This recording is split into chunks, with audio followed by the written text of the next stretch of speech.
যে সমস্ত নারীর চুল কোনো বেগানা পুরুষ দেখবে, ওদেরকে কিয়ামতের মাঠে জাহান্নামে চুলের মধ্যে লটকিয়ে রাখা হবে।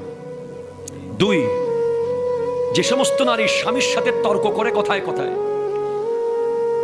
বাক বিতান্ডে জড়িয়ে যায়, কথায় কথায় জবাব দেয়, স্বামীর মনে আঘাত দেয়, তাদের জিহ্বার মধ্যে লটকিয়ে রাখা হবে। যে সমস্ত নারী পরকীয়া সম্পর্কে লিপ্ত এবং বিয়ের আগে বিবাহ বহির্ভূত প্রেমে লিপ্ত, এ সমস্ত নারীদের বুকের দুধের স্তরের মধ্যে প্যারাক মেরে লটকিয়ে রাখা হবে জাহান্নামে। নাউজুবিল্লাহ। 4, যে সমস্ত নারী উপকার করে খোঁটা দেয়, তাদের শাস্তি হলো তাদের মুখ দিয়ে বিভিন্ন অঙ্গ দিয়ে আগুন বের হবে। 5, যে সমস্ত নারী ভালোভাবে পবিত্র হয় না, নামাজ নিয়ে হেয় করে, ঠাট্টা করে, ওদের মাথা হবে কুকুরের মতো, গা হয়ে যাবে গাধার মতো।